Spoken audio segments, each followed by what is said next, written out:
Good evening, ladies and gentlemen. The Committee on Education, Finance, Taxation now convenes this roundtable. Roundtable notices were given to the media on first notice on Wednesday, January 7th, second notice on Wednesday, February 21st. For the record, today is Wednesday, February 28th, and the time now is 5:48. The committee will hear and accept testimony, both oral and written, on the following. I'd like to first acknowledge that joining me this evening is Senator Will Castro, the subcommittee chair of charter schools and the other areas, right? You got covered there, Senator Will. Also joining me tonight is the superintendent, Mr. John Fernandez, the chairman of the Board of Education, Mr. Mark Mendiola, vice chair, Ms. Maria Gutierrez, member James Guåhan, and joining Mr. Fernandez is his Deputy Superintendent of Finance, Ms. Tulling Taitano. General rules for the roundtable. The conduct of this roundtable shall be as follows. Those testifying will be recognized in the order of sign-in, but you're all here and we'll just go through that process. Written testimony may be read. Lengthy written testimony should be summarized to about 5 minutes. Written testimony shall be submitted to the committee. Please provide our legislative staff with your written testimony for photocopying. Testimony should be confined to the substance of the roundtable. Person will be allowed to present oral testimony only once. Once you are done, you may be asked to remain in the room for questions and for additional testimony as may be desired by the members of the panel. When you speak, please make sure that the microphone is on and that you speak into the microphone. Please state your name for the record. Ladies and gentlemen, we'll start the roundtable as you're all aware of. Is that we voted on Bill 245, and I know that the superintendent, the board has already presented their budget cuts. But I would like to, before we get into that, I like to ask questions, more like follow from the last roundtable, okay? And I'll just go down the line real easy and quick on the questions. And I'll start up with number one. Our last roundtable was in July. Has there been any efforts to increase assistance from revenue and tax to PTOs so they continue to operate as independent nonprofits or be in compliance? I'll be providing you these so that if you can't answer it, don't worry, you'll be able to answer later. Has progress been made to clarify the role of the school administrators in NAF activities?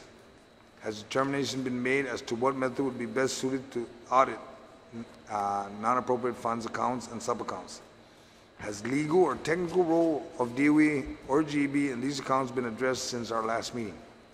Have efforts been made to increase registration of non-registered PTOs, PTA organizations with revenue and tax? You remember when I was on the board, I was the one that was really pushing it hard.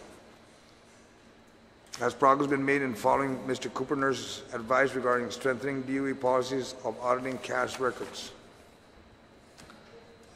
Has anyone on the Department of Education or the board looked into increasing the amount of restitution paid to the school in the event of fraud or theft? You remember at one point the PTOs were there were embezzlement ongoing. I want to know if the money has been paid back. If not, then what are the course of action the department is going to take?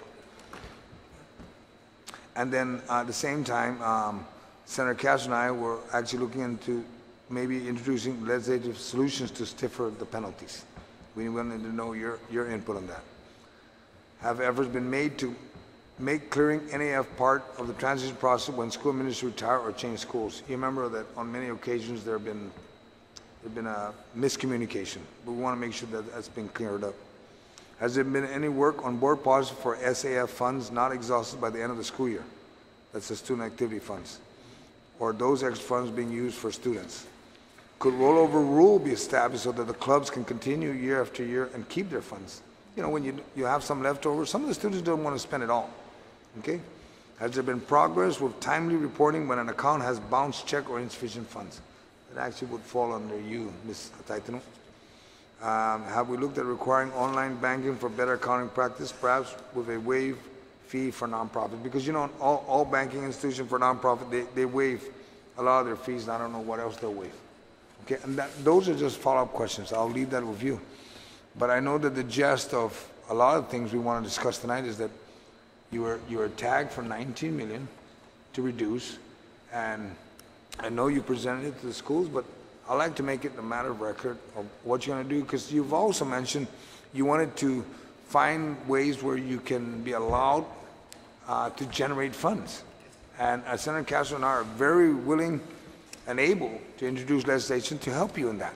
Because even if we do find funds in future bills to recover or to get you back on your feet from the 19 million, I want to make sure that whatever we introduce, it stays in place so that you continue making additional revenue to help the schools. Okay, and if you want, we can start with you, Mr. Menjola. Thank you, Mr. Chairman on Education, Senator Agustin, Mr. Castro, Senator Castro. You know, I appreciate the opportunity to come before you in terms of providing dialogue, and you know, I appreciate your willingness to meet with us, come to our meetings, and hear what our folks have to say regarding the department.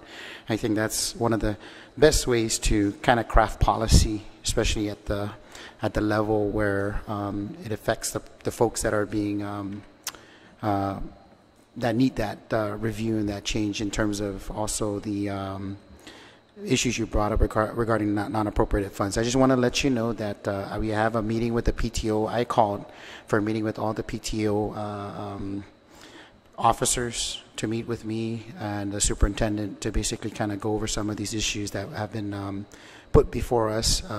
Mr. Guåhan here has brought up some of these issues regarding non-appropriated funds and how it's spent. And so there's active conversation going on within our work sessions. Of course, we want to look and review our policies, but I know the superintendent, that's an operational issue that he'll address. But tonight, Mr. Chairman, you know, we kind of witnessed, we were a part of the process in terms of the, you know, the failed measure that the governor proposed. And I think it'll be prudent on our part to let you know that the department really is in dire straits, you know, if we don't come to a solution to the challenges with the resources that is given to the department.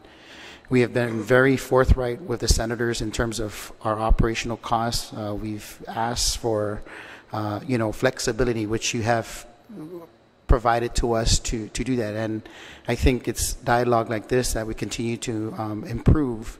But what's really before us, Senator, is I'm very concerned the 32-hour work weeks that's going to be put on the department. We're going to have to review that.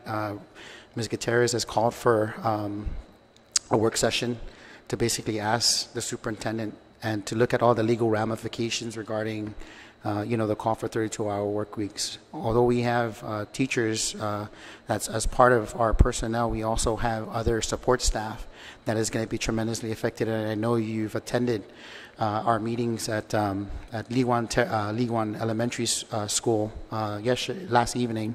But we went down to Malesso, we went to Agada Johnston, and we have gone to the northern school, Liheslaturan. And there are a lot of families out there that are really concerned, and we're trying to provide clarity as to how the department is going to manage its limited resources that we have. And so I know it's very important for us to work together.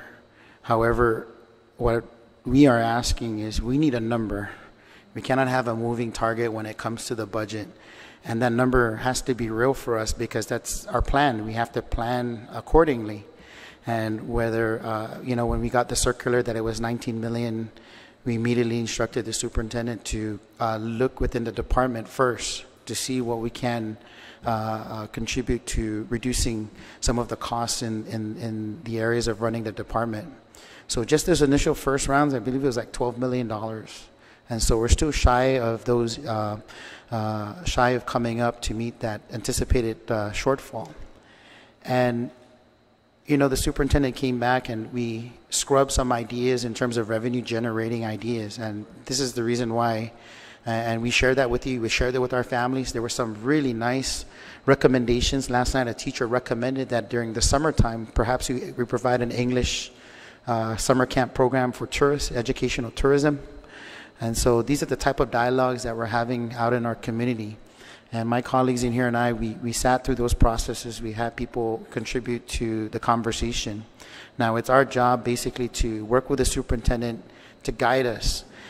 And one of the toughest challenges that I foresee coming is answering to our stakeholders about the uncertainty of what's going to happen on Tuesday. And, you know, we're hoping that, you know, as you guys do go through your deliberations, that, you know, you thoughtfully consider the parents that have to, you know, we have to take drastic cuts, and it's going to trickle down to our classrooms, our students. And we made it very clear to the public that if the communication doesn't come from the superintendent or from the board chairperson, that, you know, consider it rumor. So we want to make sure that whatever information we receive, also from the legislature and from the governor's office, is disseminated accordingly.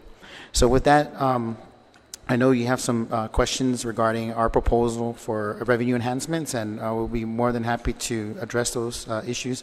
I also just want to mention that Mr.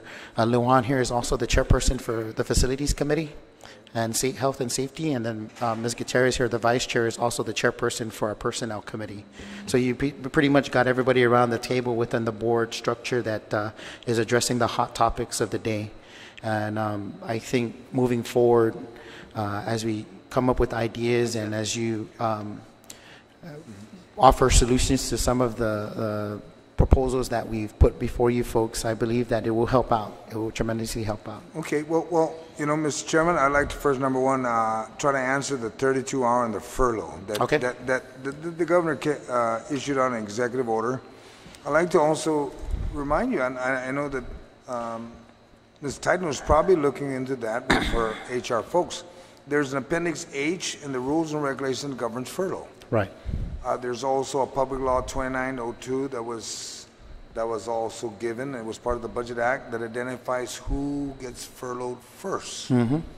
I think it's in the Guam Code 4207 that actually states or even the Appendix H that identifies that there's got to be like a 20 or 30-day notice that this is planned. Right. May it be a 32-hour work week or a furlough.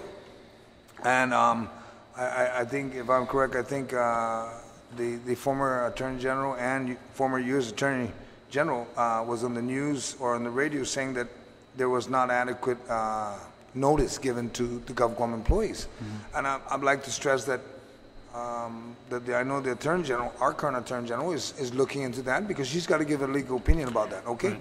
So we'll wait for their opinion.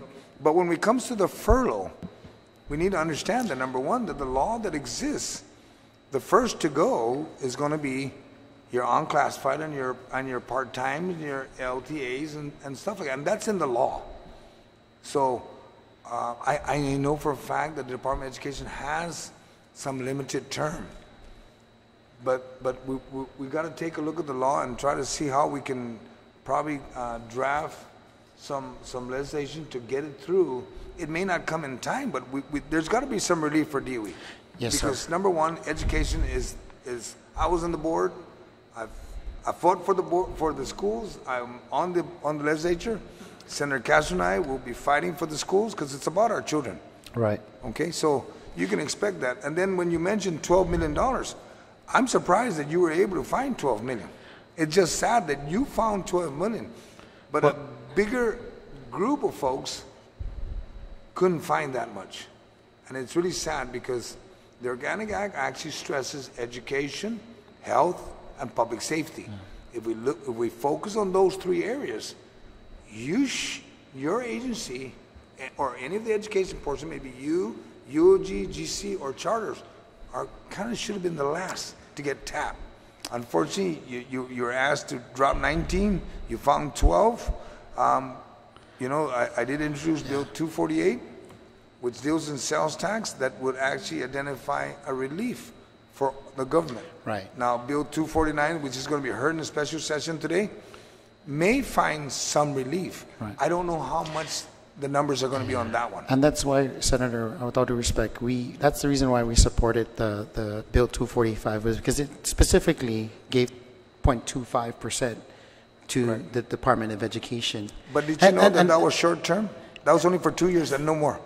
But it was, okay. But it's something, right? It's part of a stabilization plan. I think that, you know, I mean, the anticipated the effect of the Trump tax issue that has plagued our island. I mean, it's planning. So we were fortunate enough that we were going through the process of presenting the budget to the legislature.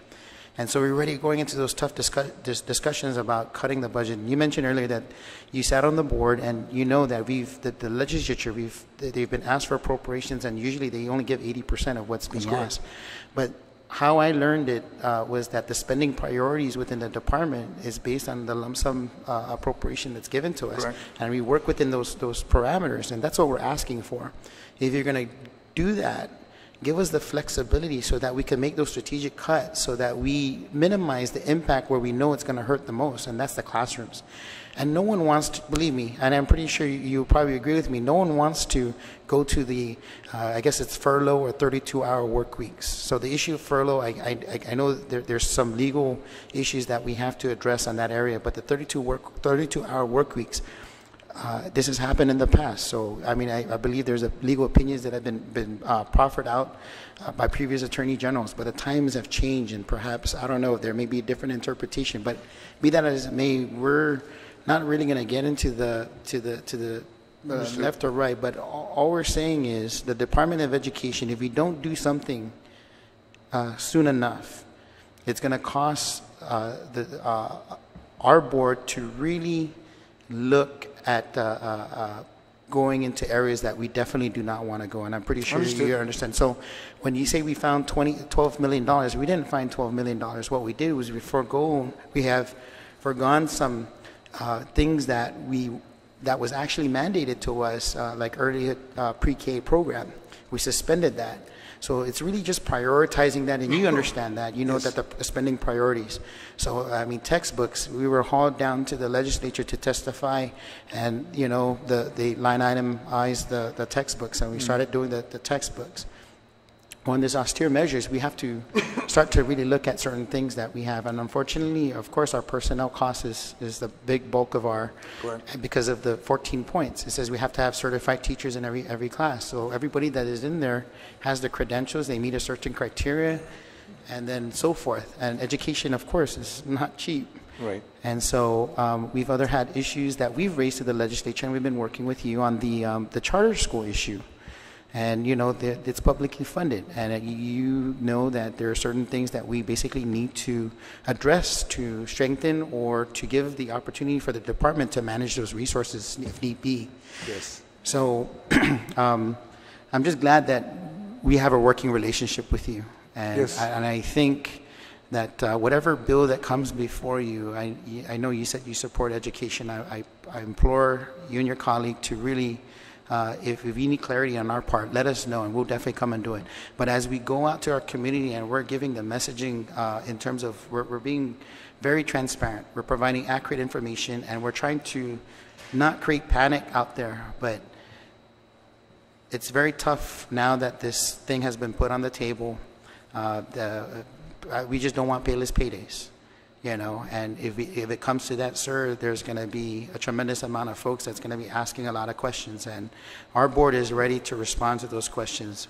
And I'll just leave it at that, sir. Right. Thank you very much. Just to let you know, as everybody will talk about the Tax Job Act in November, which I oversee also revenue and tax, the tax commission, it was announced. It was reported by the Department of Revenue and Taxation, by the administration, that we anticipate a $40 to $70 million shortfall in November. It's February, it's March. Took 4 months to press the panic button. I honestly believe then in November when it was announced, there should have been steps taken so that we can all kind of anticipate worst case. You would have had breathing room to pretty much figure out where you need to adjust, and then maybe legislation could have been introduced to start the anticipated loss. Because even with Bill 245 and any other bill that's coming up now, I wish I introduced the general sales tax then. That was all in the making. I have bills that I'm going to be introduced soon about increasing fees. And there's a bunch of stuff that's going to generate funds that I know will generate funds. The only thing is that all of a sudden now, like I said, 4 months later, we're at the panic button. And I'm a strong believer that, yes, we are shorting cash. But I still ask the question, well, where is the rest of the money that does exist? Because there is money in the system. It's a matter of prioritizing. And if you look at the, and we got a bunch of reports to present to you, but I'm not going to debate that no more because we've done the legislature for about a week. But I want to go after how we can help the board, the department, because I know you have ideas you want, and we want to introduce the legislation. And I know you have one of your staff. I know they can write the bill for us, and then we'll get it, right, Becky? Thank you, Mr. Fernandez. Please. So, I know that you may have a copy of these already, but I thought for the benefit of the committee, I would also just bring extra copies, if you would like. So, number one, we submitted to the legislature copies of our February 6th. So I'm going to go ahead. I just have it here. I haven't circulated. I didn't know how you wanted to handle that, but let me just go ahead and pass it, and then we'll. A couple, yeah. Just give you some there. You can have the. Let me just put these extras. Yes, here the extras. Okay, that's it. So this is. So let me just explain. That's one document. I'll talk about that first, and then we'll go ahead and give you another document. This is also for our board members. This is what was sent to Speaker. Now this one I like. Your cost containment and revenue enhancement initiative. No, we're good. Because you know, one of the things I didn't ask you yet, and I know that you probably have an answer. You remember last year I asked you, the board and the superintendent, where we at on solar power. And the reason why I asked this, okay, and I'm going to let you know, I've been talking to a lot of the solar companies. They're only asking for maybe 20-30% of what is costing you. And if I'm correct, your bill's at 10 million, right? So if your bill's at 10 million, no, for power. Yeah. It's power. It's about $1 million. About $1 million a month. Now, so 12 million. So if they're only asking for 20 or 30%, you would have had some money in your hands today. So I'm just curious. I know you probably have it in litigation, whatever, but I'm just concerned is that I wanted to see the RFIs. because there's companies that are asking me, Senator, what are we looking at? But maybe you can bring that up. Okay. Right. So I'll jump to the solar, which is actually something that's been ongoing, right? So there's two things. Number one, it's we have authority under law to go ahead and work directly with our landlords at our lease schools to get solar panels at the schools. So and then there's other authority in the law that puts the procurement authority with GSA for the rest of the non-lease schools. That particular effort, I understand directly from GSA that they're not working on it. I think at one point Speaker Wonpat had said maybe we need to transfer that authority, and at that point we were informed that they would no longer be working on it, even though they retained the authority. Now on the lease schools, we've been negotiating a power purchase agreement. It's taken longer than we had hoped. It's with the AG, and we've gone back and forth with the AG's office about the parameters of the deal. And so we believe we have a good deal. We worked with the GEF. The AG's office continues to have questions about the deal, and they're comparing it to GPA's solar deal, where they're doing the solar farm, and we're trying to inform them that it's not necessarily an apples-to-apples comparison. But at any rate, I spoke to the Attorney General directly a couple of days ago and said, look, we're trying to get you to respond to us. Is this a go? Is it not? But I said, I know that I'll get an update from my lawyers. Our staff lawyers are working together to try to answer any last-second questions. But, I know the board really wants an answer. We really want an answer.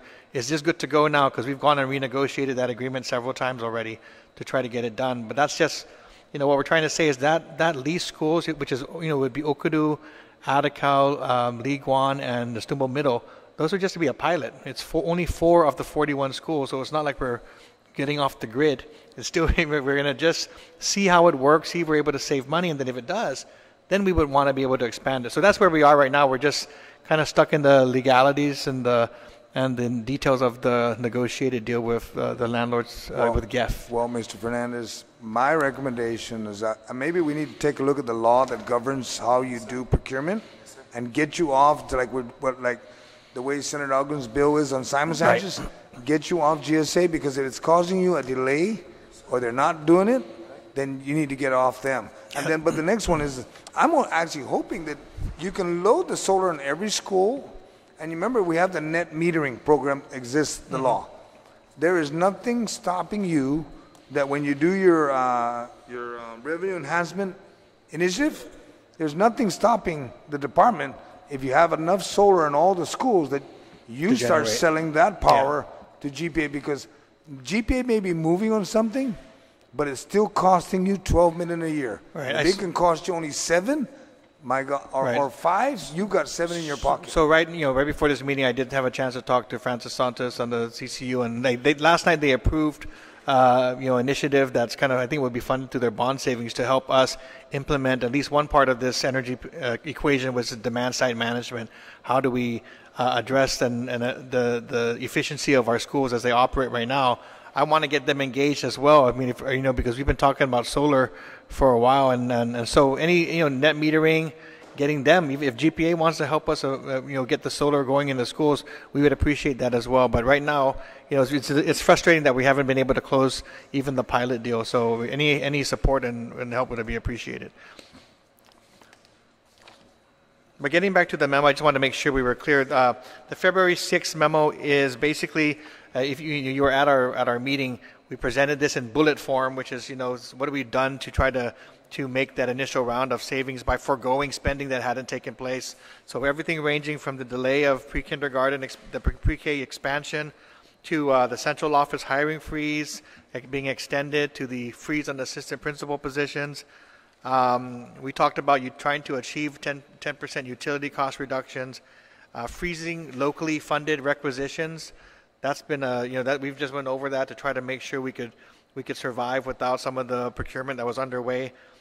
We talked about some being able to take special appropriations and roll them into our operational needs, delaying the school year for the on-call substitutes, onboarding them until October 1st, things like that. And then on page 5 of 6, there's some of the ideas about revenue enhancement. Now, these were the bigger ideas. This was basically, evaluating our options for Tizen headquarters. I know that the legislature has been talking about, the governor having to renegotiate this lease. We leave that with the governor. We're a tenant. The governor's been good enough to help us find a location for a new high school to bring our over-enrollment down to bearable levels. But at the same time, we said, look, we were working to consolidate our operations. That means special education, which is at Chief Brody, our facilities and our receiving warehouse down in PD, get them up to the central location. So that's the reason behind the headquarters being built over there. But of course, with everything going on, we just offered it up and said, look, if you can find a better way to utilize it for other government agencies that perhaps have leases outside the government, outside of public buildings, we're open to it. But as long as you can count that savings towards our benefit, if that works. So we've sent the governor a letter. We haven't received a response on whether that's feasible or not, because I'm not sure how those leases are constructed. But we did put that on the table just because we know that our schools matter most, and that was the rationale. We did say that whatever gets done, we would still like to retain the authority to be able to take at least the warehouses, because that would enable us to fully locate our PD operations up to Central, and that then creates an opportunity for, where the facilities and maintenance is and where the receiving warehouse is, to perhaps be able to get the authority to lease that, to do a long-term lease out to an entity who would be able to utilize that property close to the port for commercial purposes. Do you know where in the law we can do the amendment to introduce it? Becky, do you have that? Do you have hold of that on where in the law we could probably introduce that for DOE? To allow you to give you legislation approval? I mean, because we'll introduce that. That's not a problem. I think there are, so a couple... We give you every help you need. So one issue related to the headquarters or any of the facilities, right? There are some facilities on the other side of Tizen where the charter school, I don't know how long they're going to be there, was an incubator space. But, that becomes available. There is the language in the law, I guess we can find the citation, that prioritizes use of the Tizen location for DOE. Then it says... charter schools, then it says administrative purposes it says other government agencies. So if we're going to go in this route, that might be one law that needs to be amended so that prioritization allows for government use. The other part, I would just, even though I don't have the citation now, I think there are provisions that where Chamorro Land Trust is involved, where any property that is not currently being used for the educational purpose might revert to Chamorro Land Trust. So we need to look at that and whether that is needs to be addressed so that there would be authority for us, if we are not utilizing that property, to be able to benefit from it.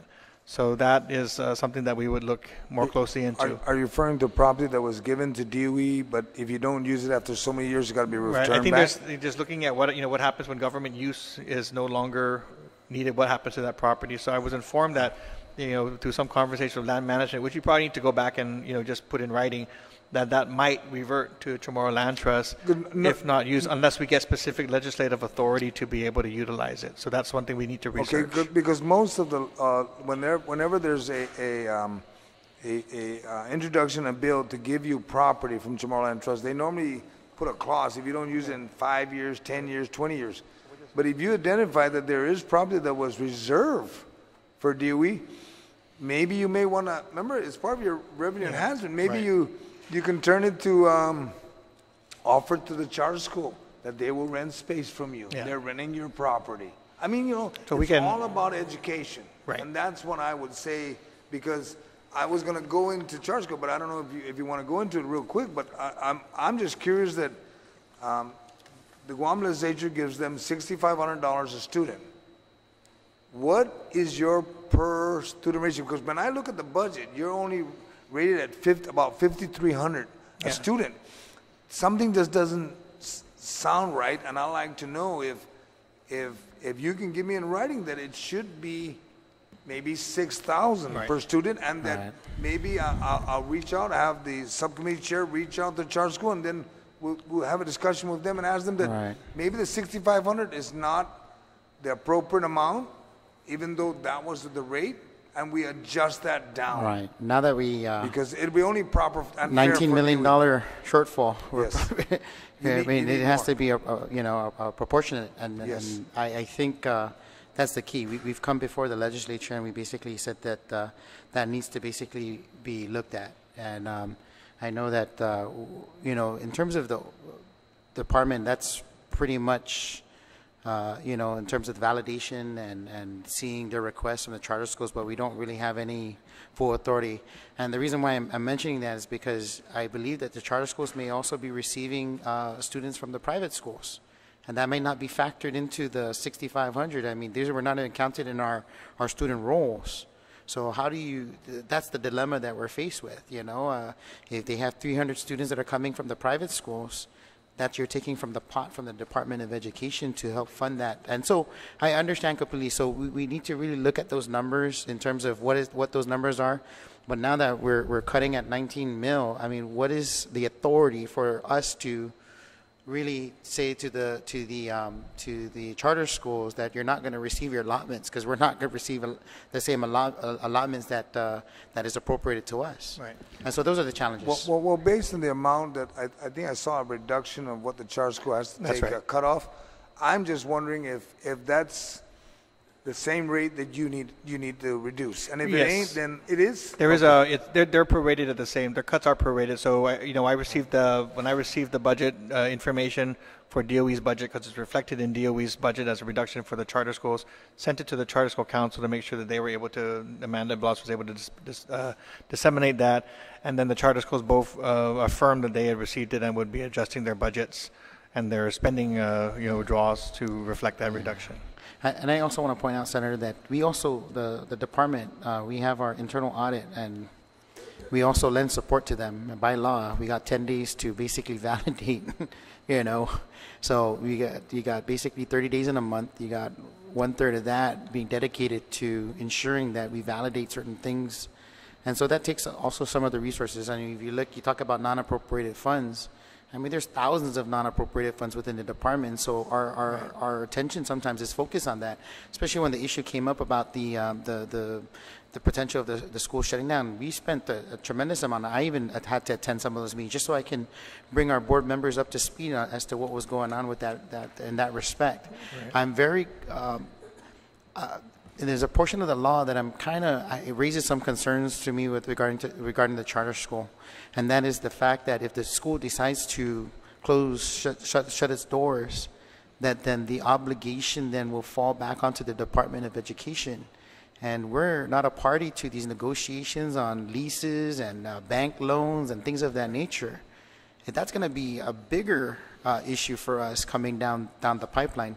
And so I know you're aware of that, and I think that candid discussion has to happen with the charter schools, and we really need to tighten up that area of the law, because if we inherit debt, and already we're cutting $19 million, and unfortunately this was a creation of the legislature, and it put this in this position. So I just want you to be cognizant of that when we talk about the charter schools, because our board has taken a position that either you give us full control and so that we can manage the cash flow, or you completely separate the department and let it be on a standalone, let the charter school council handle what they need to handle.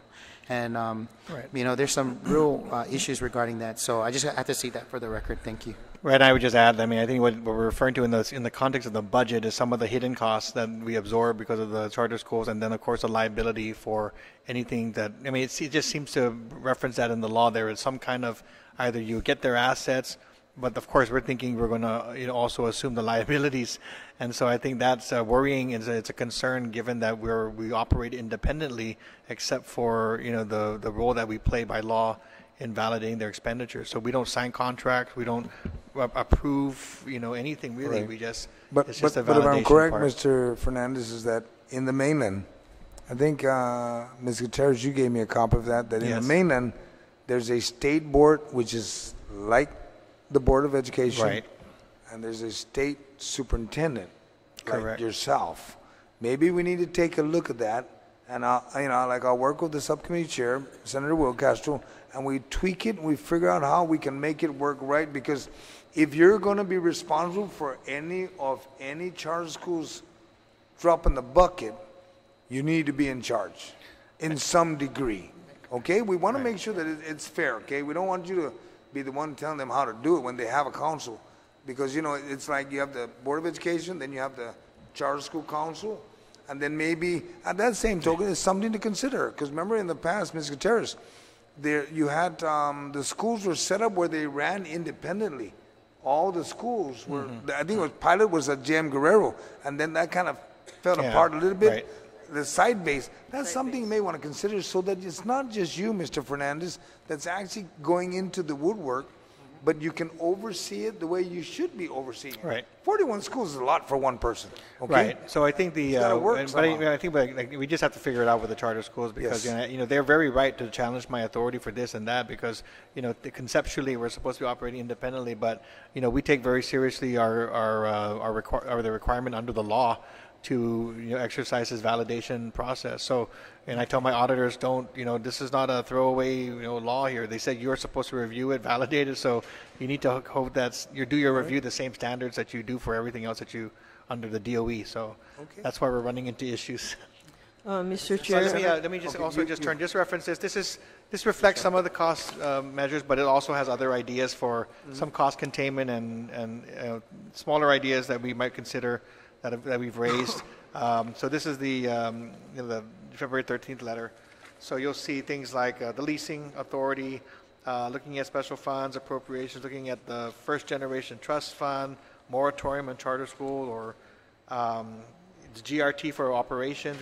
These are in there for consideration. So we're happy to work with you should there be anything that you feel would make sense that we can work on in partnership. So, Senator, I also Yes. want to add that through our community engagement, we've asked for input, and so I'll be sure to share with you some of the ideas that we got from our stakeholders, and some of the ideas that they have shared with us. Some of it makes real good sense, and some things to really look into. And these are just basically the oral comments that was provided, but we're receiving written testimony. And so I want to compile that all together as part of the work sessions that we've been having, and then we'll share that with you. and I know you heard that, and I think at the meeting last night, but also, we said this is that, so it could be some of the constituents have said the same thing. Do you charge fees? Do you have fees that you're able to generate revenue? And so that's something that the board, we're going to be working with the budget office to figure out what fees are on the books, what need to be updated, what new fees need to be looked at, whether it's for facilities uses or for services or for any other thing. So that's also another source it's not captured in here because it was something that we discussed afterwards. Well, one of the things I know for a fact when I was on the board, I was trying to get the Guam Homeland Security to start paying to upgrade the schools. And the reason why is because your schools are being used as shelters. So they need to be doing something. They just can't just assume they can go walk into the schools. The same token, I heard it last night, and I pursued it when I was on the board. The election commission. You want to use our building for election, you need to pay for the space, because I don't think anybody's paying for your power, your water, and your staff that has to open up and clean up. That's a cost. I only recently learned that UOG was charging them for the field house. So oh no, they I do. said, boy. So and that's what I'm concerned. But not only that, but there's something to always consider. So we should do the same. Like I said, when I was on the board, we were trying to figure out a way how we can. I don't know, the policies to exist. You know how you got all your baseball fields and stuff like that. There are businesses that want to advertise. Correct. Sell the space and be done. I mean, if it's not in the law, please address it, identify for us. And I know Senator Castro and I are going to join on that one and cover that. But I want to make sure that Senator Castro can speak on the charter school, because I know he's typing away. He looks like he's ready to go. Senator, just before you, there is a policy on advertisement at the school. There is a policy. It's been in place ever since you were on the board. So, but I on the charter school, I gave both of you, Senator Castro, so the books that I brought back, and in some of the states, the state board is the authorizing body for charter school, overseeing accountability, transparency. So that's why I think the books that the book that I gave you would be something to guide, because really we have no say so over the charter school, the way the bill was written, and I know why it was written that way. But either like the chair here and Mr. Hernandez, and I know Mr. Lon will say, if you're not going to give us some authority, then remove them from us. And really, because that to me is, it's just so sad that it went that way. But I think that book that I gave you, both of you, would be really a good guide. And I can memorize already what's in there. So you two, Senator Castro, already know what's in those books. But really, I share the same concern as Mr. Fernandez, Mr. Chair, and Mr. Luan will say the same, that we're doing our best. It's really, we're doing our best and how to find ways to minimize expenses. But, we are very different from other agencies, and I keep saying this. Other agencies don't have stakeholders. We have stakeholders. And the most important stakeholders that we have are the students. And when I'm still trying to understand about when it's saying non-essential, because as far as I'm concerned, and this is my own personal opinion, everyone at the school site are essential. There's no such thing as they're not non-essential, because under the Organic Act, education, and we're supposed to provide education, free education. We don't charge. So I just trying to be able to find my definition of what really is non-essential and what is essential, because at the schools, they're all essential. Without the teachers, the kids cannot learn. Without the support staff to be there to help the teachers, what we're going to do? We're going to leave those kids all on their own? I don't think so. We are all care for education, so I'm just really concerned about, telling our employees that they're going to be on a 32. Then if we go for 32 hours a week, we're in violation of the 180 days.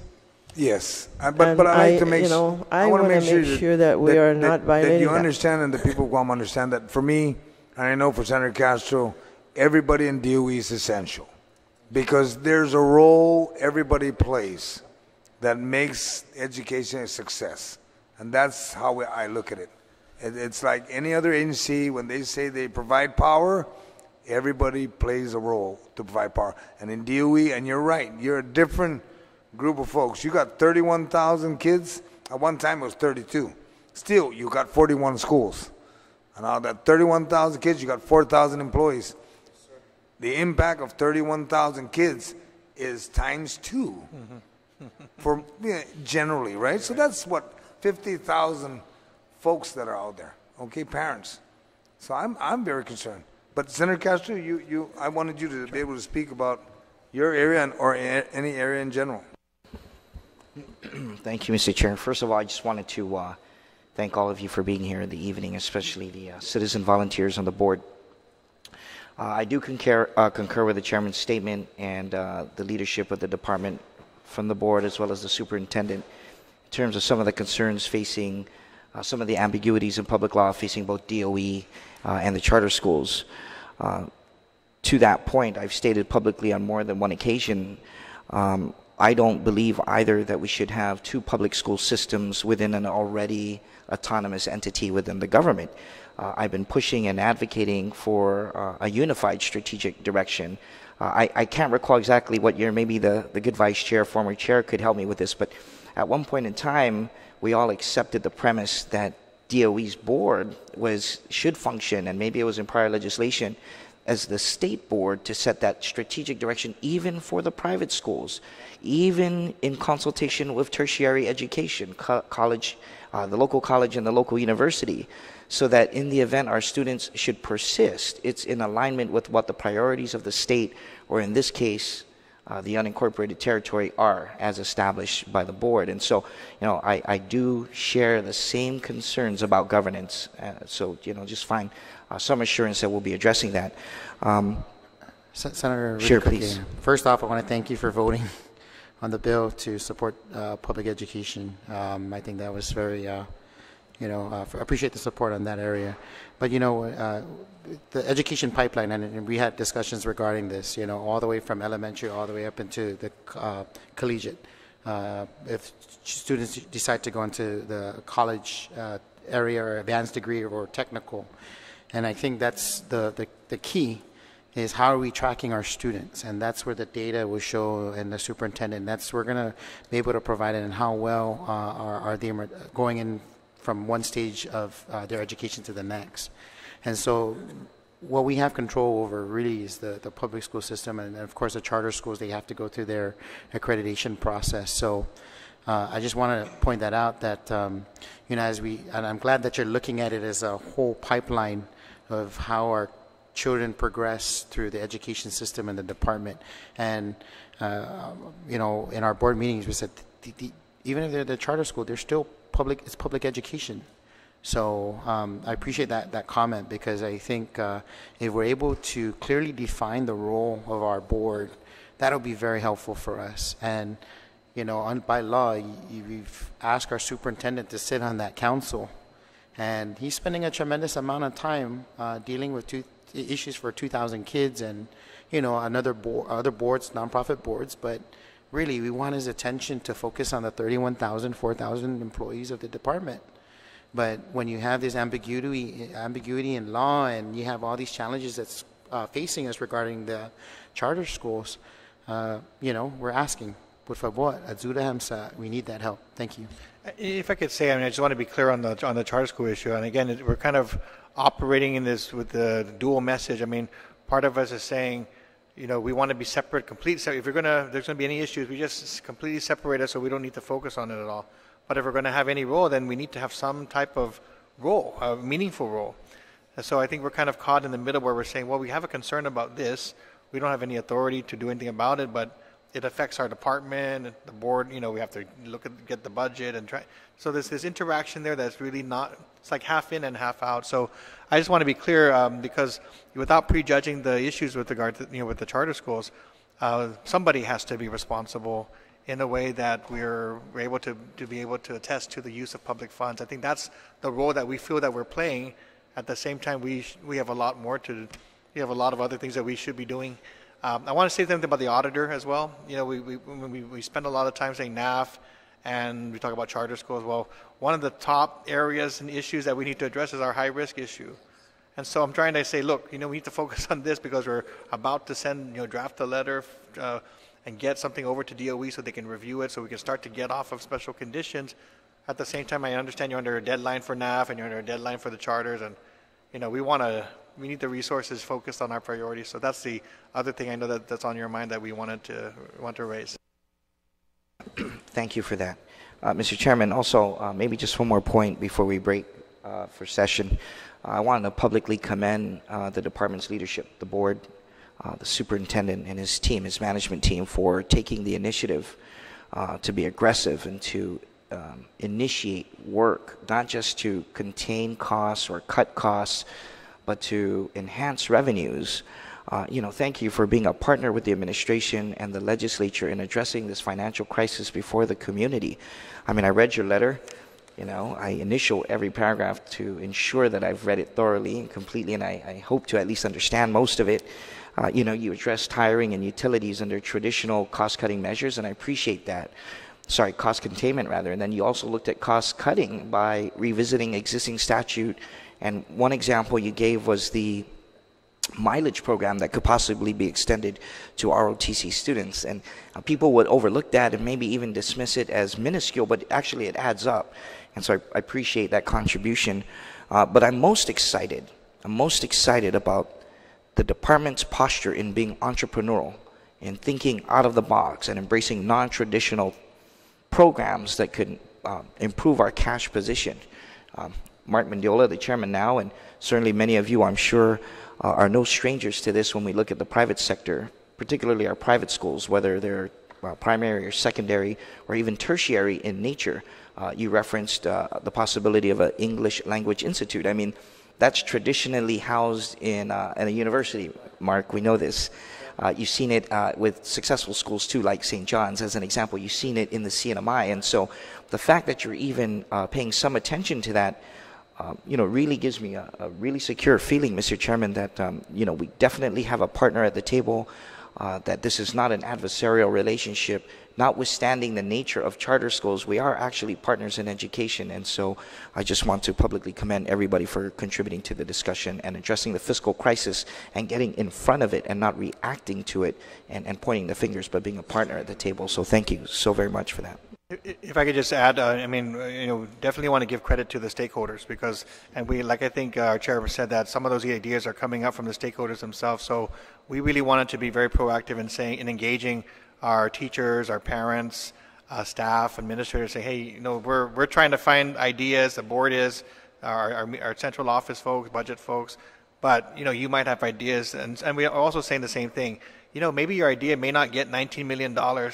And it's not off the front. There's very few ideas that'll get you 19 million, but it's a good idea anyways. And so we want to take these ideas, and whether once we get through the budget crisis issues, there may be things that we just want to implement anyways, just because they're good ideas. So we want to share that with you when we compile. We're still compiling and updating that, but that might be food for additional work with the legislature. So. Just one last one, and so here's my small contribution to your already exhaustive list, Mr. Chairman.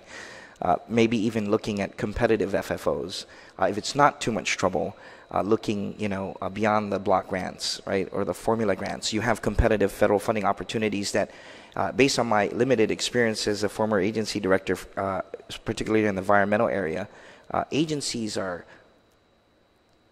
not begging, but they're certainly really wanting the territories to participate.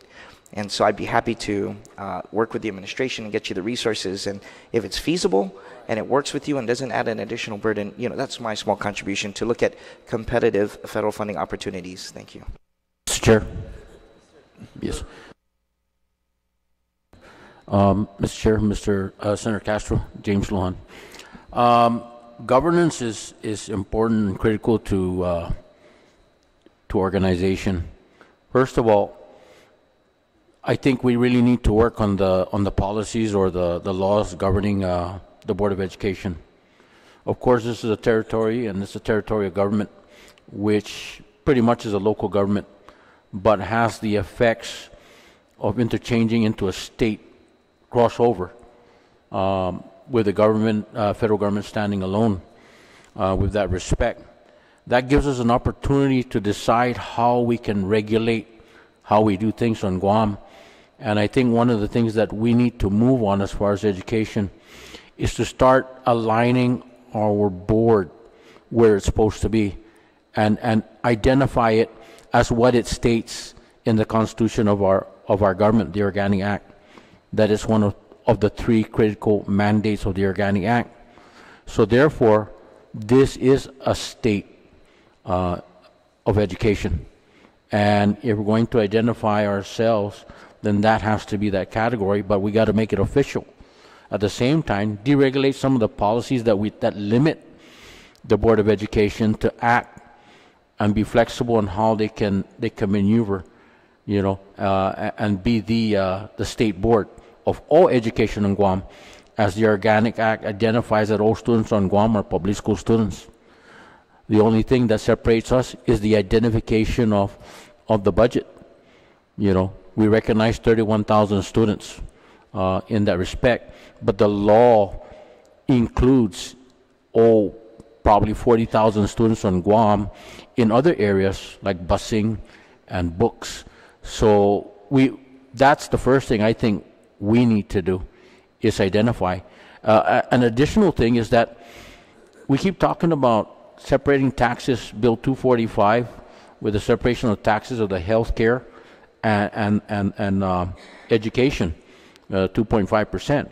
Maybe we need to identify the three mandates of the Organic Act and separate some of the tax base and make it permanent to those agencies, whereas all the other agencies of the government of Guam now feed off the general fund, so that it's precise. There's no issues with the 3 points of government, and that's something that we can probably look at. That may save us on as far as tax is concerned, or even control some of our expenditures, because now we got the three most critical parts of our government identified, and that can fluctuate with growth or regression, whereas the rest of the government of Guam, I'm pretty sure we can manage. That's something that I keep looking at that we have not really identified, is maybe we need to start moving in that direction. Start identifying. Thank you. I actually look forward to that. Just don't ask for a pay increase on your stipend for now, okay? but no, I do look forward to that. Actually, changing the Guam Education Board to the status of a state board, because I've even brought this up with the Certification Commission. Is DOEs required? You have certified teachers, you get all the books, you got the buses, but everybody else shares your buses, your books. Yeah. They even get involved in your grants. Yes, that's correct. The only thing they're missing, and if I'm correct, I think the Department of Education is supposed to you're supposed to be the head of all education on Guam. If they don't go through you to get your blessing, they're not supposed to be running a school in Guam. So if that's the case, and that's, like you said, Mr. Mendiola, you've got a friend you've got friends across the street, okay? The board does not need to worry about fighting with the legislatures, not as long as Senator Castro and I are here. We will help you get to where you need to go. There's just two of us, and then we'll try to convince 6 others to join us to help you, okay? So, we'll come to a work session. If you plan one, then we start reconstructing, and then we'll propose legislation, because there's nothing we can't do together as one. Yeah. So in that note, knowing that we've got a lot of ideas ready for FY19 and trying to get through, some of these ideas we've been discussing are going to take some time. We do have FY18 that we have to deal with. So I know you are well aware that we have more cuts that need to be made if we're going to know where the solution arises. And those cuts, as we get deeper, what concerns me is that we start to hit our personnel. So I just wanted to put on the record, as I did, and I know as we've done, and I also want to beat my board members, because I know they will also echo it in the same way. But, I have 2 kids in the public school system, and the teachers and staff and the administrators that work with them, but especially the ones who work most closely with them, which is the staff and the teachers. When we were talking about competitive wage and rolling that back, or when we talk about the furloughs and 32 hours and what that means to the work day and so forth, what's very important in this time of anxiety, and a lot of our employees are anxious because they've heard this executive order. They probably heard by now that 245 didn't go through. They're going to be emailing and all of that. We are reaching out to you and to all your colleagues and the governor and saying, whatever the solution is, we're looking for a solution that won't impact the people that we rely on most. We talk about emergency response and active shooter and all these. We talk about education. We talk about behavioral. All these things we rely on our school, especially our school employees and the people who support them at central office and so forth.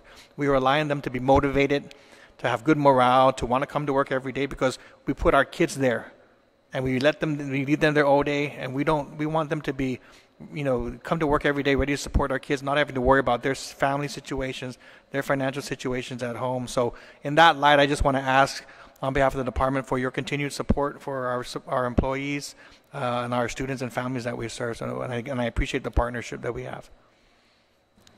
I just want to add really quickly, Ms. Gutierrez just reminded me, working out in the CNMI, I had an opportunity, and with your colleague here, Mr. Castro, I believe it's constitutionally mandated. They even give a percentage in their constitution of how much education gets. 50% of their it cannot be less than that. So, we can make an organic act amendment and, put that percentage in there and let it roll from there. I think I get Mr. Lujan's point, and I think it's very valid. I mean, you can't devalue education, of course, and you can't devalue the hospital or public health, and of course the public safety. And so, and that's what's before you folks. And I echo the sentiment. We hear it in our community outreach that the families are really they're at a point of anxiety level, but because we're going out there and we're reassuring them that we're going to walk them through this process. So now it's just us sitting back and trying to work with you folks. And just for the record, I want to let the public know that when we've invited you to our board retreats and when we invited you to our work sessions, you've actively engaged in us. And I think that's one of the reasons why we're able to push some of our the agenda publicly in terms of the legislature. So I guess you guys are going into session, and I just want to make sure that you are well aware that we are all going to answer to the 31,000, and you said you did the multiplication on the, times 2 and the parents, and of course everybody else that's associated with that. We also have an obligation to our vendors, the people who provide services to our kids, the people who wake up every morning to make sure that our kids get the meals that they need. Some of our children, that's probably the only meals that they get.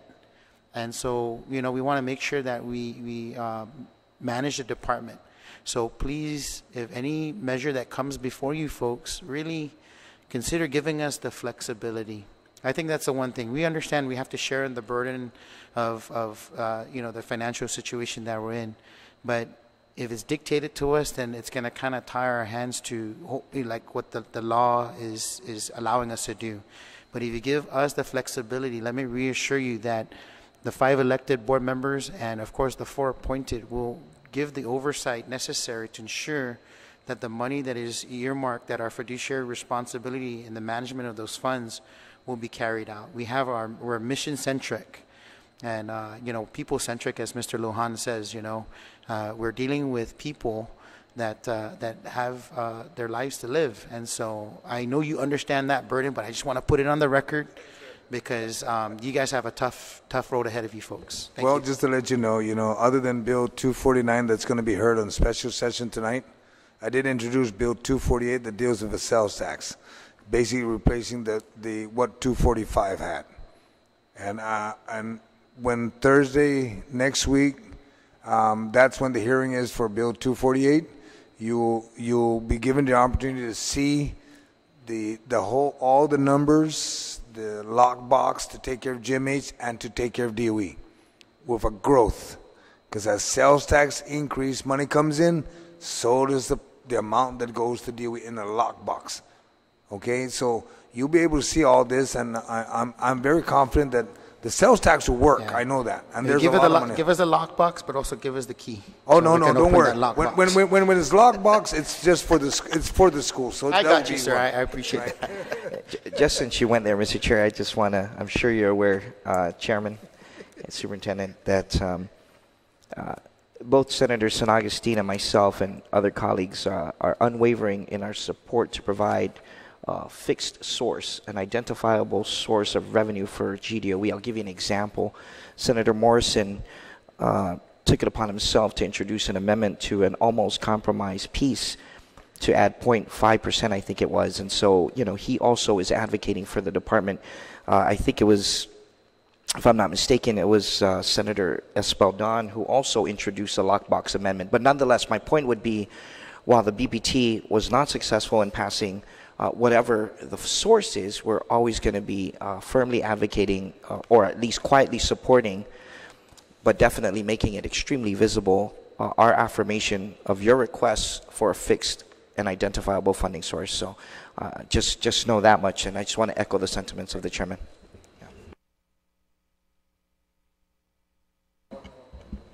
The CNMI board is state board. And then when we were in the NASB, they were asking me, why are you just Guam Education Board? Are you both local and state? We're state. So maybe, I just want to commend the legislature. They haven't really touched the bill of the Guam Education Board like they used to do it in the past. So if you two just hands off before you work with us first. No but problem you really there. look at that, and Mr. Guåhan is right on governance, because we're not only policy board. That has been changed. It's governance. Yes. And I know remember. why it goes back and forth for a special interest group, but you know what? We're not a special interest group. We're here for the students. So please, let's work on the law regarding the Guam Education Board. And Senator Castro, when is the charter school meeting? If I'm not mistaken, I think we're scheduled for March 14th. And, just so in full disclosure, we had missed the public notification by a day. It was a technical mishap. We thought that sitting around a table like this and not making any formal decisions, just having a conversation, would be okay. Unfortunately, I was corrected, and so we won't make that same mistake again. I believe we have announced it for March 14th. The committee will continue to receive any testimony or any written testimony from any of the public. Please submit it to the Committee on Education, Finance, Taxation, and submit it to via email, Senator Joe S. and Agustin @gmail.com. My office is located at Rand Care Building, 2nd floor, Suite 3, 761 South Marine Corps Drive, Tamuning, Guam, 96931. Since Marcy for your attendance, thank you, board members, superintendent, and staff, for your attendance and participating in this evening's roundtable. And for those at home, thank you for watching. Good evening. It is now, Biba Mes Samora, it is now 6:54. Good night.